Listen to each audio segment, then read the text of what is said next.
Okay, I'll call the meeting to order. First order of business is approval from 10:21. I did not have anything. Jack or Tamara? Nope, I didn't have anything. I'll make a motion to approve the minutes of Monday, October 21st as presented. Second. All those in favor? Aye.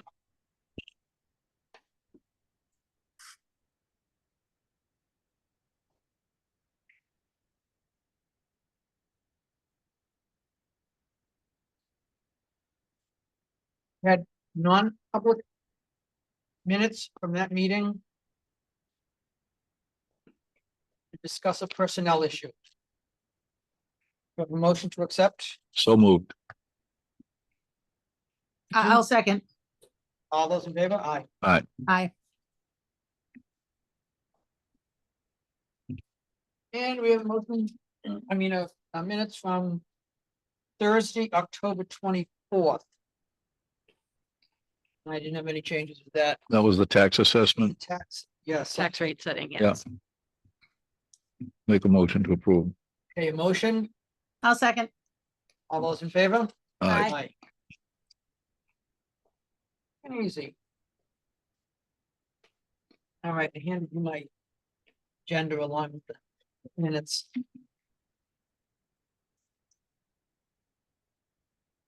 Thank you. You're welcome. Next on the agenda is public hearing on the proposed purchase of the town-owned land, which we are not gonna do because we were notified actually by Mr. Fromm's real estate agent, Ben Wilson, that he would no longer like to proceed with the purchasing of the business park lots. When asked for some sort of reason, he said the lot size in relation to the scope of the project is the main factor. I assumed that it was too small, but didn't actually say that because of the size. Yeah, that's my assumption as well. So Was there any discussion about coming before the planning board to merge lots There was no discussion with Ben? with Ben in that depth. Ben did say that, he will now, now that these lots are on his radar, that he will market them to, any other client that he thinks may be interested in keeping them on his radar, but unfortunately, Mr. Brown is no longer interested.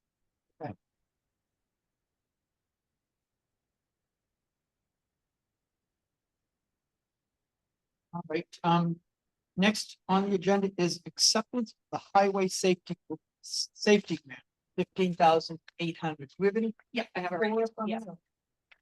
Yeah. I looked for, sometimes they include like specific language in which they want you to say. I couldn't find that in any of the grant documents, but what that is the highway safety grant that is for the PD to do all their special details, the DUI details, the seatbelt details. Okay. It's the standard grant we get every year for the state's kind of highway details. But there was no specific language. So I think if you just made a motion accepting that amount of money, and maybe reference the grant agreement that I wrote up top in that amount, I think that would be sufficient. All right, so it's grant agreement, the number 25-103 for the total sum of $15,800. I'll make a motion that we accept that grant for the outline of that agreement. Oh, second. Giving back our own money. All those in favor? Aye. Aye. And there's 1,000 places to sign. I signed it last year, so if you want me to just sign it afterwards, that's just make a motion, to authorize me to sign as well, just to cover all our bases. All right. And I'll second that. All those in favor? Aye. Aye. Perfect.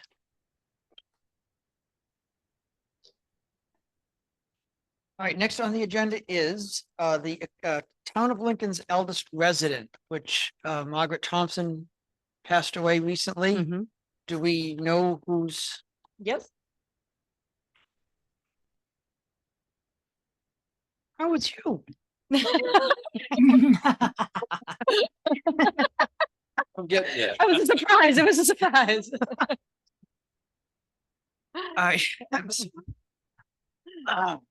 Need to get back to Stay back to vacation. six. Yeah. All right, our next eldest resident is Kayla Breck. Well, she's 102 years old and currently living in the Lafayette Nursing Facility up in Franconia, recovering from pneumonia.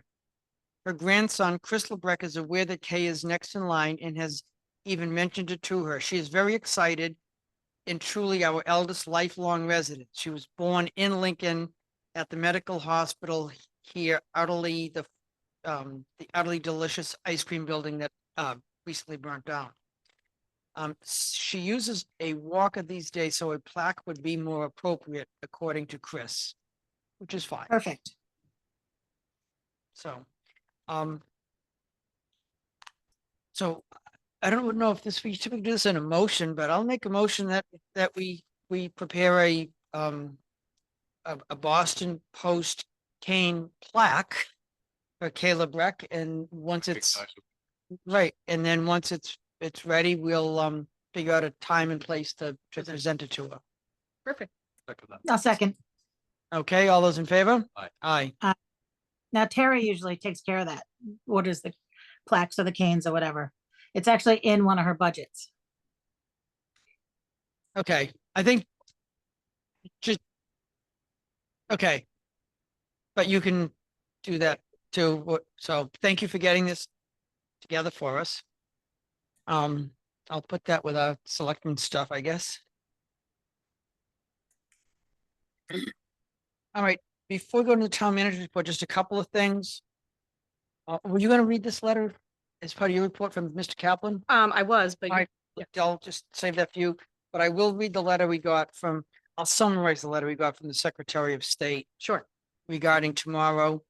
The Secretary of State's office and the Attorney General, this is a letter written to the town of Lincoln, clerks, moderators, and select boards. Secretary of State's office and the Attorney General's office have learned that several municipalities have recently received a letter titled, quote, "Notice of breach in application of election law and constitutional violations." Please disregard this letter in its entirety. The letter just goes on to say that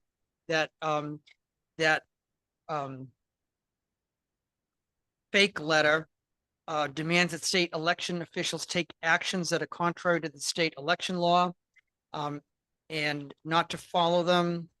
Just follow the election laws, don't deviate from them. If you have any questions, you can call blah, blah, blah.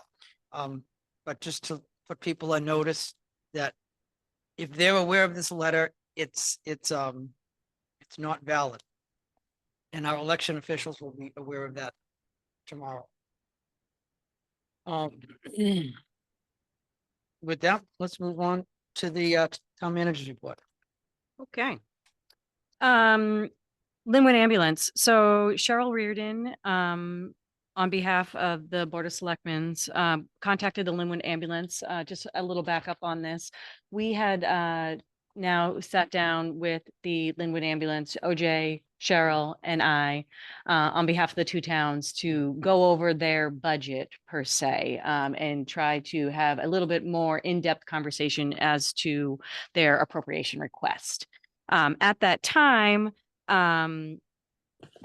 while reviewing their budget, we had additional questions regarding the budget that they were presenting to us, specifically the payroll budget.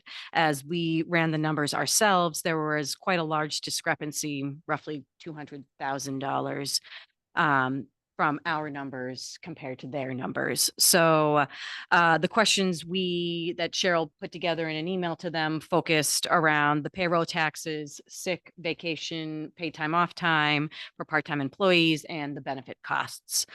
We have asked them to revisit their figures, as we believe a reduction in the amount requested might allow the boards to fully support their request while demonstrating our commitment to do our due diligence to protect our residents and interests and safety. So I saw Cheryl this weekend, and I asked if she had heard back from anything yet. She said not yet, but she was going to follow up sometime this week, to just kind of put a little reminder that we are hopefully anticipating a response from them. So Good. all I got on that. So I have a little bit of bad news. Moving on to the July 4th fireworks. We were notified last week that our fireworks vendor cannot guarantee that they will be able to perform the show on either July 4th or 5th this year. On a Friday. And the 5th is a Saturday, correct? I think that's the way the calendar works. This obviously comes as a huge disappointment as of, if you all remember last year, that they had said that they were going to hope to try to guarantee us July 4th this upcoming year. Their explanation to Jane, when Jane had spoke to them, was that the laws in New Hampshire and Massachusetts are more stringent when it comes to firework regulations and having the state fire marshal's office involved and the kind of hoops that they have to jump through. So they're focusing, prioritizing their Vermont customers for the 4th and the 5th because they can get more business done in those 2 days. So, if the board agrees, we will begin obtaining quotes from other vendors, but I just want to throw it out there that I do think it's going to be difficult for us to find a vendor on July 4th. And if we are able to find a vendor for the 4th of July, it may be exponentially more expensive. So that's kind of where we are once again. You know, doing it on the 5th this year, I thought, but still got a big turnout. It worked out well, and I'd be okay with that. But now they're saying they can't even do that. They can't guarantee the 5th. So I say we go out, as you said, and see what else is out there, what they charge, and maybe look at both the 4th and the 5th. You know, if the 4th is exponentially more expensive, let's at least get a quote on the 5th if that's any better. What was the cost last year? 9,800? We pay $1,350 total, so it's right, $1,350 total each. Yeah, It's 50. My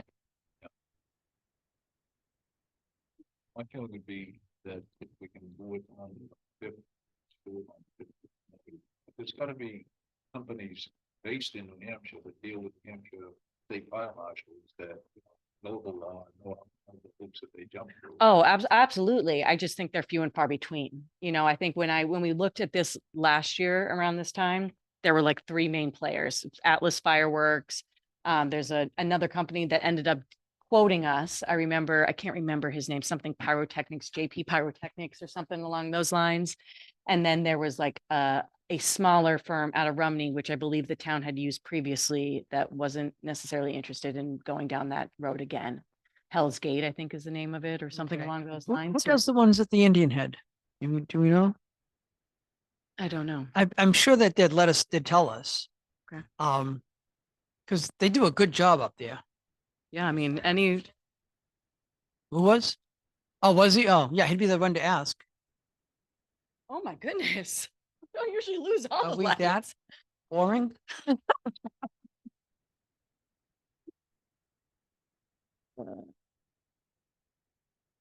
Strange. All right. It's a little bright, but okay. Jane, did they say to you when you were speaking with that they could give you a date certain at a specific time? I mean, it might be the 12th hour, but we won't accept. But I mean, did they say by, March 1st, we could get you an answer?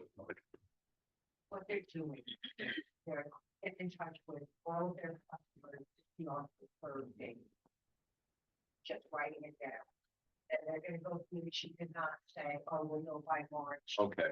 Just kind of, when she said not to work, I know how we feel about that, so I really didn't see the conversation. We said, obviously, we prefer the 4th or the 5th. Like probably every other community you're going to make this call to. So. But Indian Head's a good idea. I don't know who else does fireworks. Like what, does Loon do fireworks on occasion? Does And they do that for the January event. maybe I'll reach out to some of the, and see who they use. Like I said, I think it's just the 4th of July is tough because every community wants to do fireworks on the Right. 4th of July.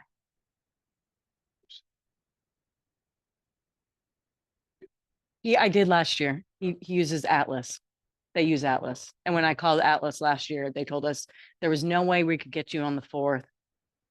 I remember they said maybe on the 5th, but I think it was in the like $27,000 range.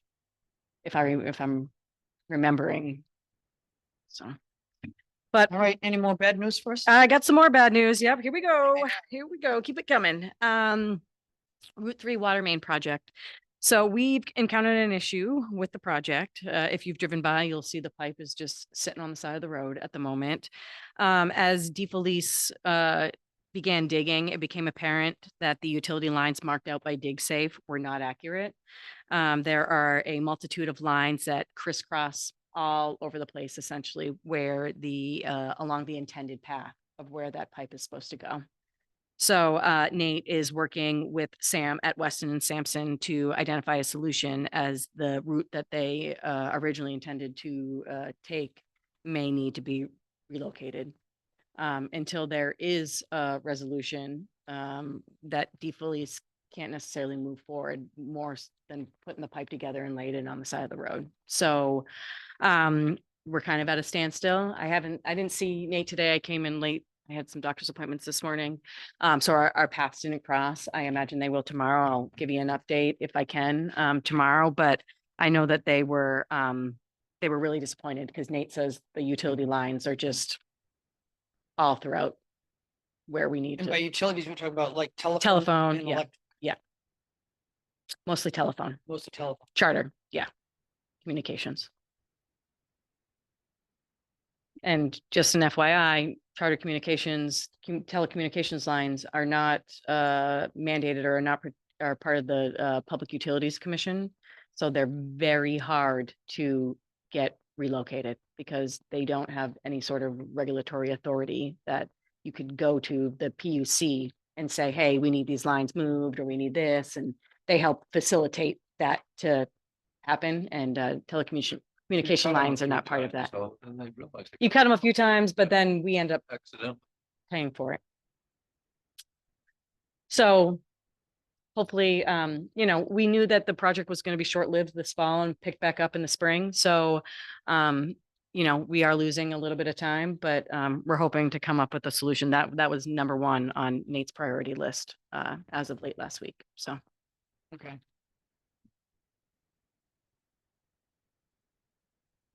on to some slightly good news. The planning team, I received an email this week from David and Liz Kaplan. They are building a single family home up in South Peak. And I just wanted to say kudos to the planning team. If I could read the email real quick. It said, Karina, I want to take a moment to extend my thanks and praise. The process to get a LUP has been a long, drawn out process. Being the actual homeowner and getting myself involved to bring this to a conclusion was a good decision. Once I was in direct communication with the town, things made more sense and were easier to navigate. Ray, Sean, and Jade have been excellent resources. They communicated effectively in a very timely manner. They explained everything and made sure I truly understood everything that was going on. I am sure it is a thankless job, so I wanted to offer my thanks and gratitude to all of you that were involved in the process. Much appreciated, Dave and Liz Kaplan. So what we are learning on the planning side of things is that there's a gap in communication between, in most scenarios, we ask the applicant or the homeowner to select an agent, a representative for them to have all of our communication filter through, just because it's easier than trying to reach out to 4 or 5 different people. But what we have been realizing is that sometimes there's a gap in communication when it comes from the town to a third party and then to the homeowner. So we have talked internally about redirecting some of our communications to have the homeowner be involved and not just the homeowner's agent, and CCing both the agent and the homeowner on all correspondence, because we think that there might be a narrative that we all know, we've all heard, that the town takes too long in reviewing things. The town takes, the town's the one holding us up, X, Y, and Z. So we're now redirecting our communication to both parties. And, David Kaplan is a good example of this. He had said that once he got involved, he realized the process was, a lot clearer for him, and he had more clarity in how things work on our end. So that's what we're going to do moving forward. And Ray's agreed, and we've all agreed that we think it's probably appropriate. I think that's should be in place because the homeowner's paying for it. So he, she, or they can push the architect slash engineer, whatever it may be. Hey, get this that it's not submitted, or, it's delayed because you haven't submitted it. So, Mhm. I think that's good. This is probably a prime example. Absolutely. We get a lot of, Thank you, Sean, emails. and the team. Right. We get a lot of emails of where does my project stand? And we get a lot of emails that come out of this office that Ray is waiting for your engineer's response. Ray sent the technical memorandum on this day, and we are still awaiting response to comments. And so that's what we're just new protocol in-house to just CC the homeowner and the applicant and the agent on all correspondence going out. That's a good idea. So good job, planning team.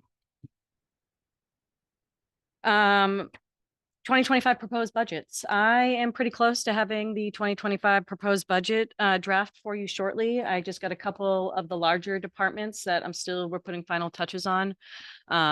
Nate's obviously got the most of them, so we're working out some of the kinks in his budgets. I will say that for the police department, the new police department, we're really trying to figure out how to budget expenses for that building, heating, electricity, fuel, the whole gamut, cleaning, the whole shebang.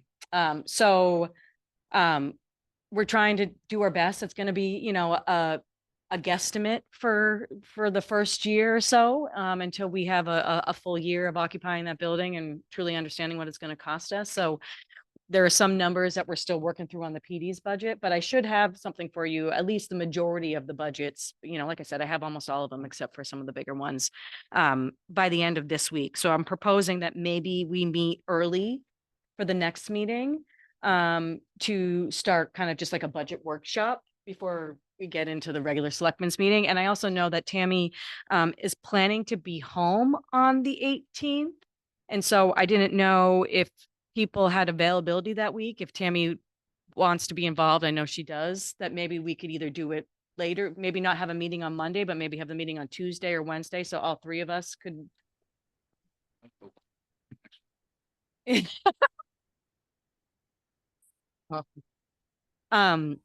If that works for everybody's schedule, just so we could have all three of you here and we can kind of bang it out.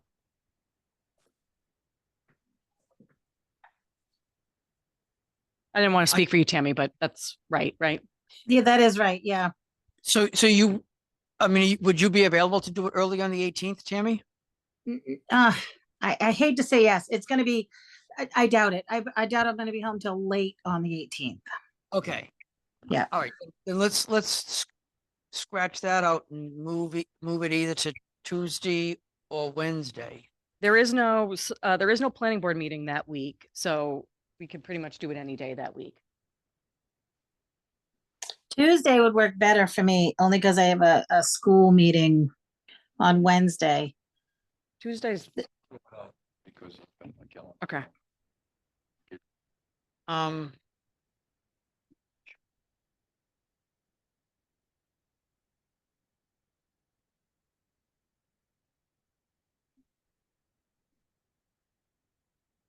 Yeah, I guess I can do either day, Tuesday or Wednesday. Well, she said she has a school board meeting on Wednesday, so it Well, either. it's not a school board. We have union negotiations on Wednesday, so I could do it after or at 5:30. But I couldn't go earlier on Wednesday. I can do it at 5:30 on Wednesday. So Tuesday, I can do it. I'm open that week, so okay. Yeah, Wednesday. Tuesday's wide open, and then Wednesday I'd be available at 5:30. Wednesday at 5:30. Send me the dates. All right, I'll send Jack the dates and then we'll confirm and I'll send out an email just letting you know. Okay. If we meet on Tuesday, what time would you want to meet on Tuesday? At 5:30 or do you want to go early? Doesn't matter to me. I'd rather go earlier. Yeah, I'd rather go like 4:30 on Tuesday if we do Tuesday. All right, let's do Okay. that. Great. And obviously, once I get the draft ready, I'll send it out to all of you, so you have plenty of time to look over it before we sit down.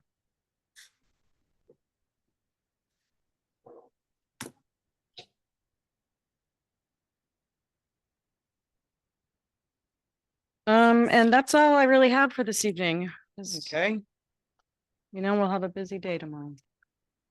we will. Do you want to Um, just touch base real quick about the tax rate, or that we kept it flat? Yes, I do want to, because that was a public meeting, but at an odd time. Yeah. And it was only 20 minutes long or whatever. Um. So the tax bills went out Friday. People started getting them today. We voted to take $320,000 out of the fund balance to put towards the tax rate. Well, let's go back. We started off the year with about 2 million in the fund balance. No, we started it with ended. 2 last year. Right.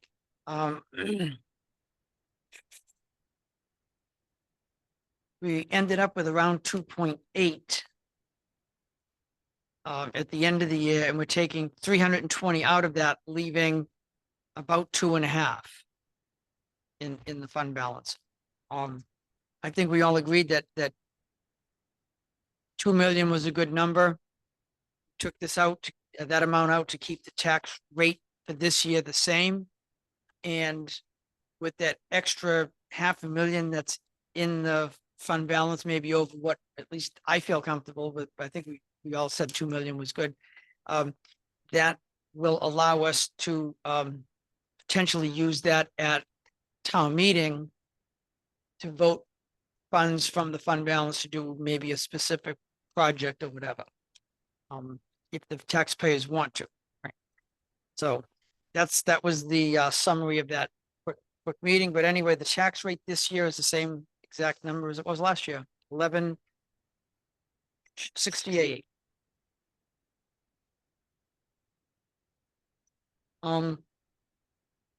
I had a couple of things. Number one, the planning board talked about the increased fees for the applications, and they are in favor of the options we gave them, the highest rate, the added fee for the retaining wall, and what was the third?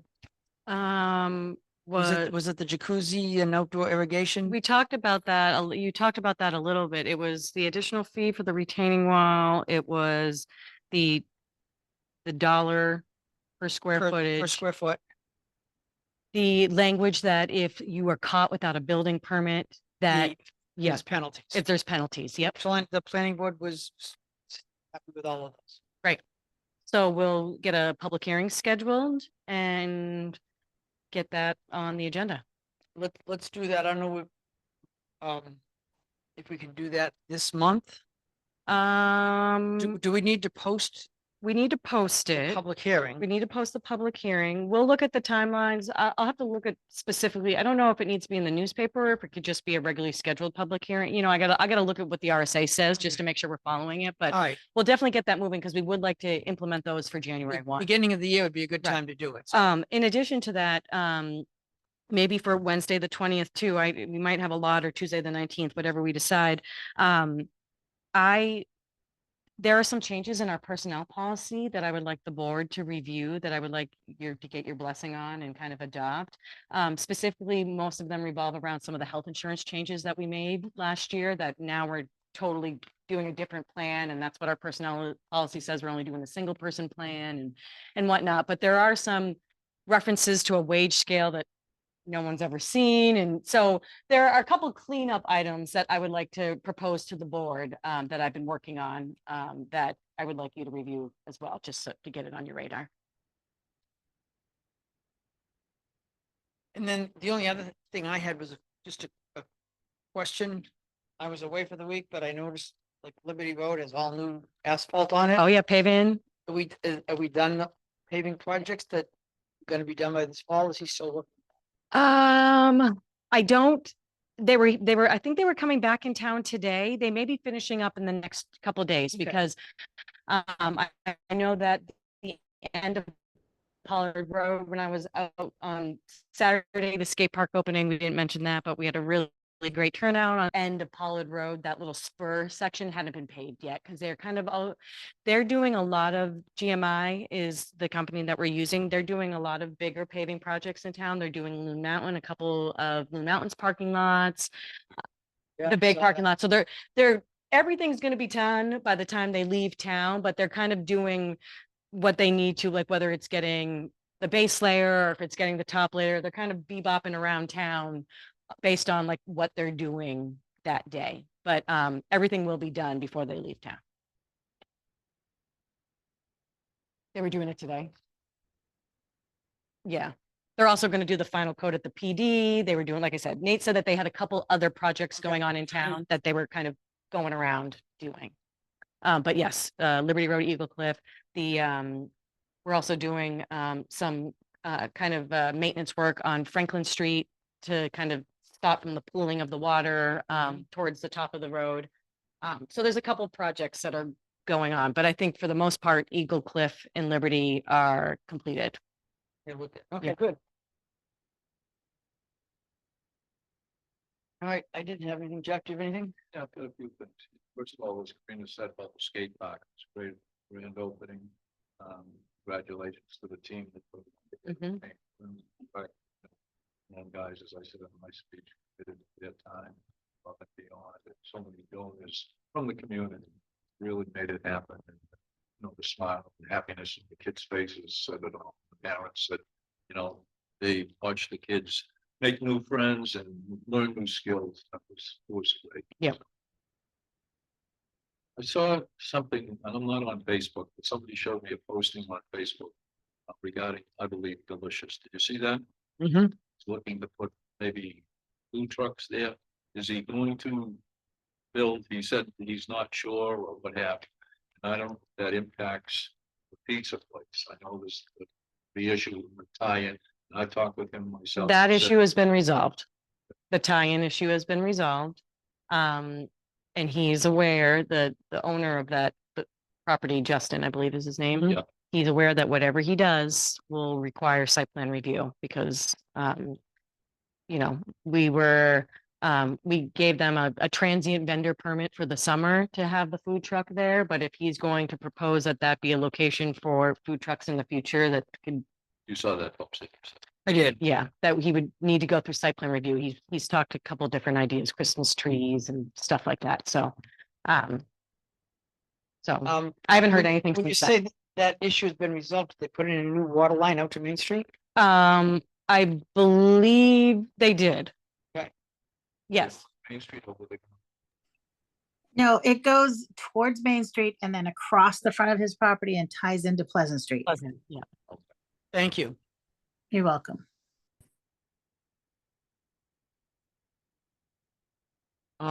Yeah, Justin came before the planning board, just with a conceptual to talk about replacing the building. But No details. there's been no action on that, official action since then. So, you know, if he comes in that changes the use of that to a transient thing, the planning board will have to discuss whether he loses the vested right, because right now he can rebuild Same footprint, that right. Now, when he came in for the conceptual, and again, there's nothing binding on the conceptual. When he came, he talked about moving the building. You know, it's still same height, same footprint, same square footage, but moving the building to better suit the town because it encroaches, comes right up against Pleasant Street. Like the setback is like next to zero.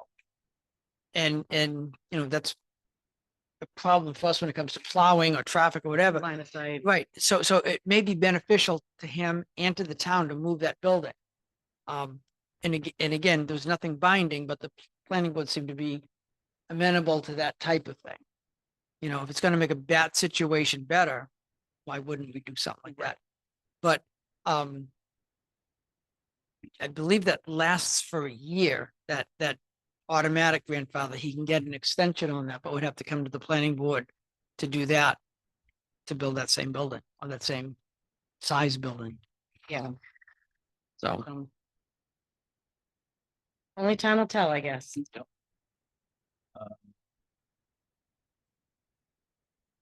Somebody brought to my attention as far as the police station goes. Sean, maybe you take a look at this. Well, the valleys on that route without any drains, without any gutter system coming down into, you know, the little swales there. Just take a look at that. Be curious as to conversation between you and maybe the architects, not that looking to do something, you know, beyond the scope of the architects, but when I went by it, I understood exactly what. It's just gonna gush right down, and then we've got this swale right there. And, you know, landscape, grass and what have you, so just maybe to have a discussion. about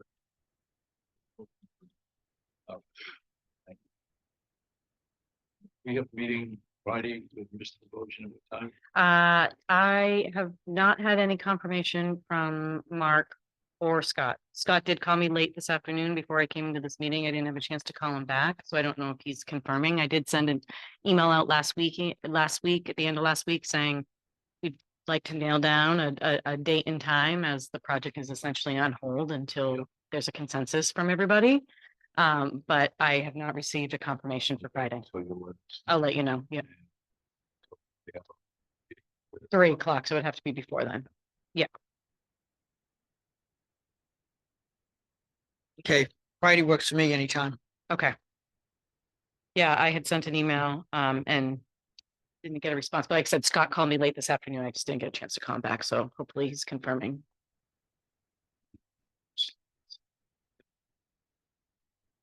Jamie, did you have anything? Nope, not a thing. I assume trick or treat went well in town, no problems? No problems. Chad Okay. said it was a great turnout. He said everything went exactly how it should have. Good. Happy kids, happy people, no issues. Good. All right. Do we have anything to meet non-public about? Yeah, I mean, we could discuss that more if you'd like. Sure.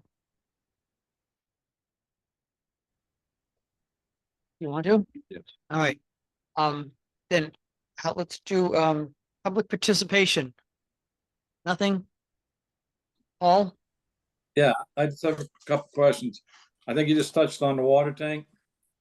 So there's been no progress on the water tank? Whether or not it's gonna be. Correct.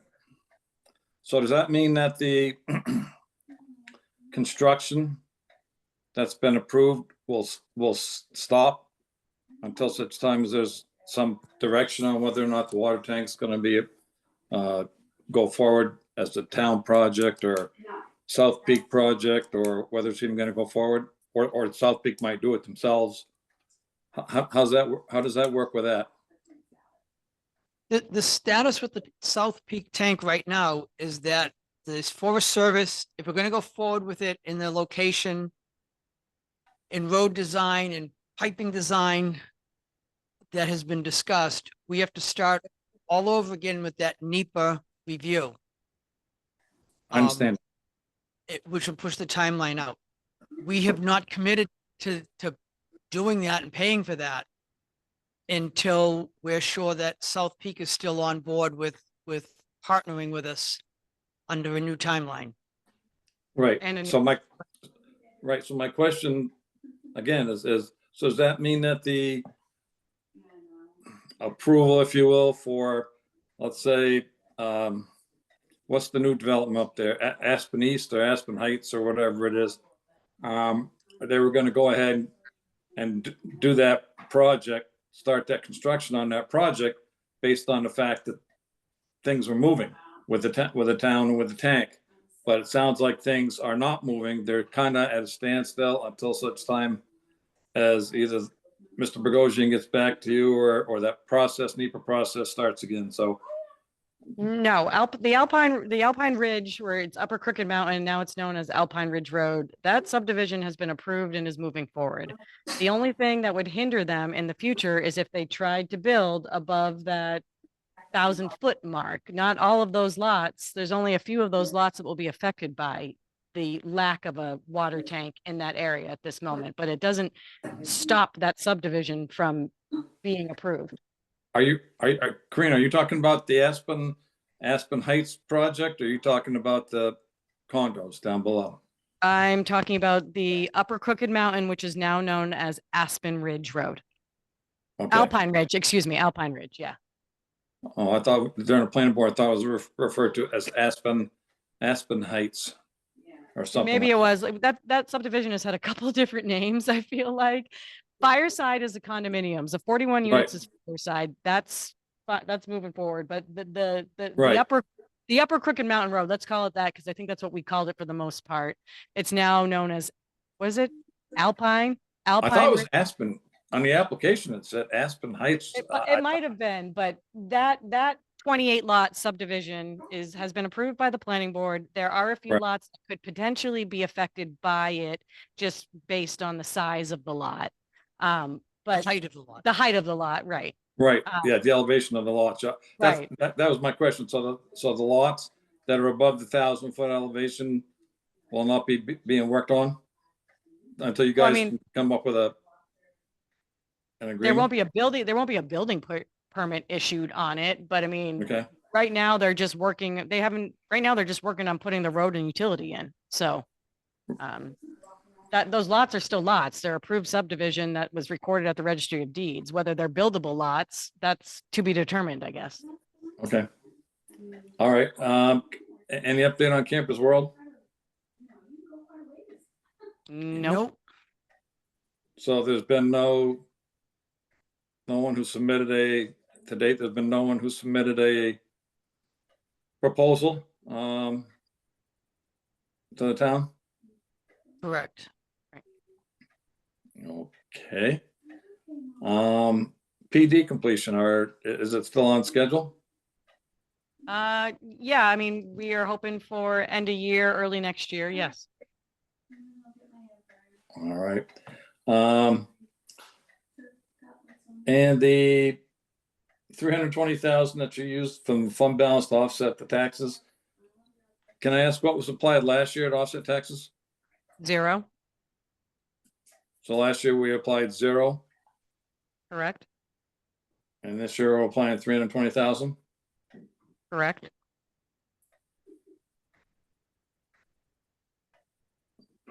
Okay. The next question I have for the board is,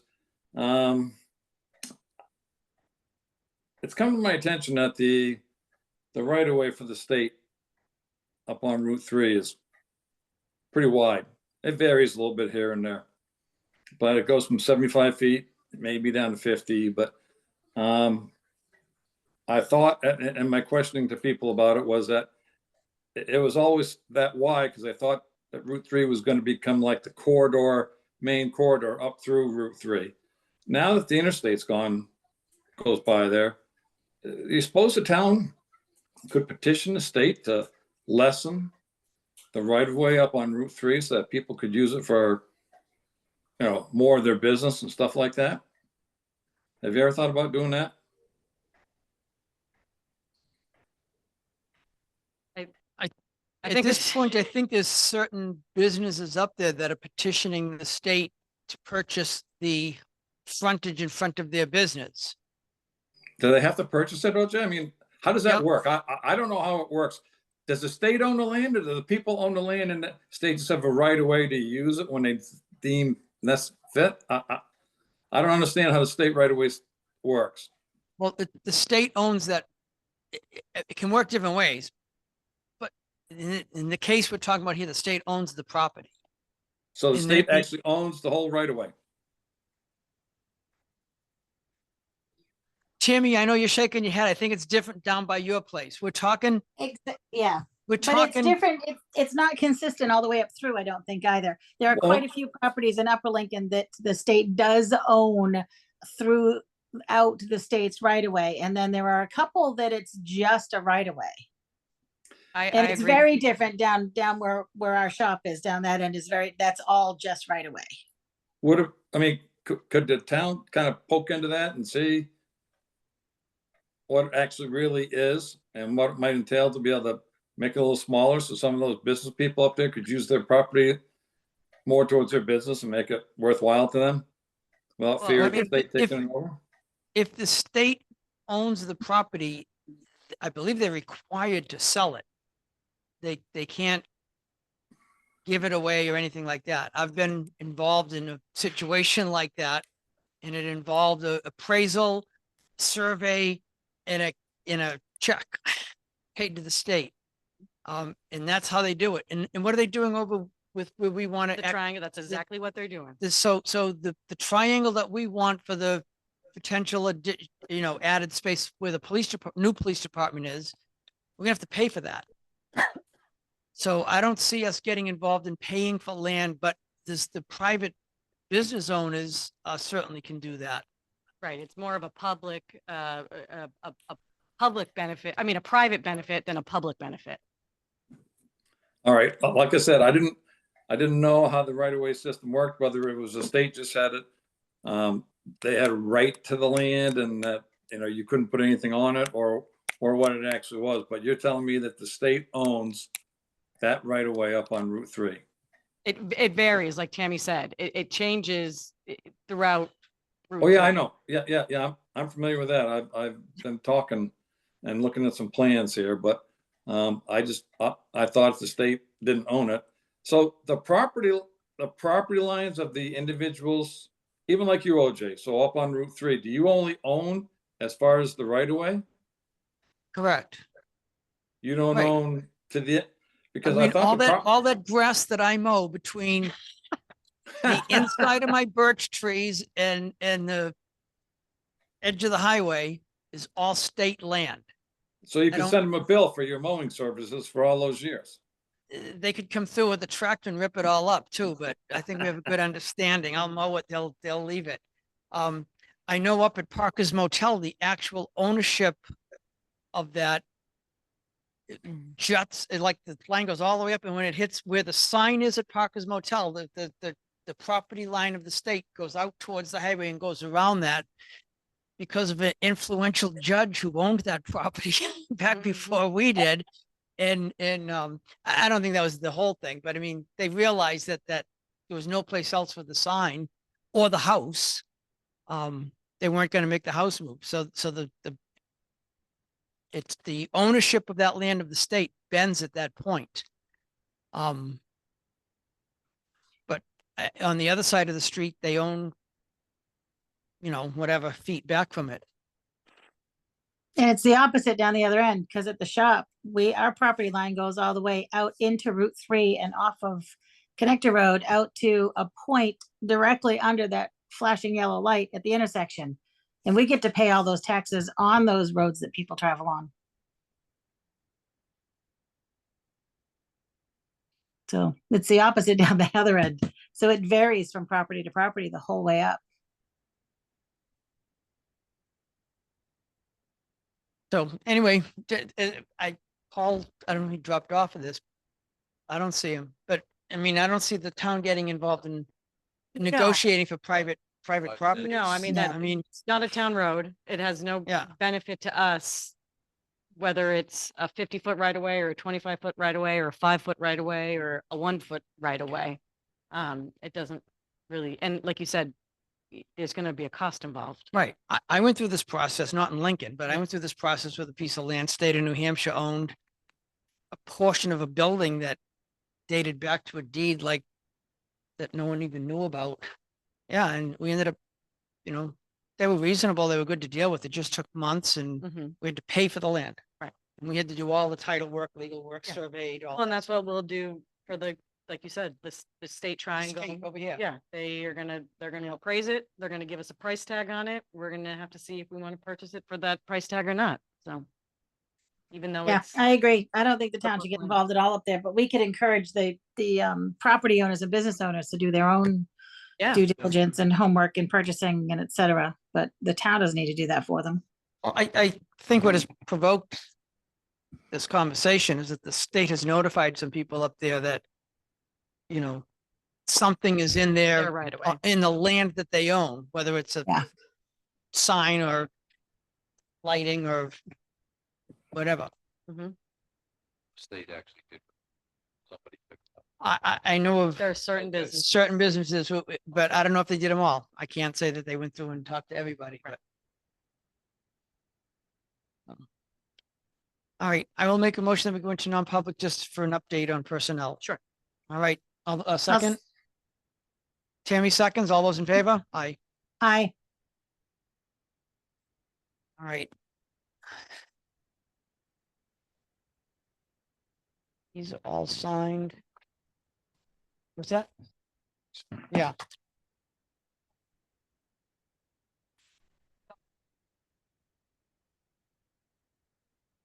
I can't hear you, Karina. If you're saying something, I can't hear you at all. Can you hear me, Tammy? I can hear you, yeah. All right, she's just not near a microphone. Yeah, no, I saw her moving. I just didn't know if she was trying to talk to me, that's all.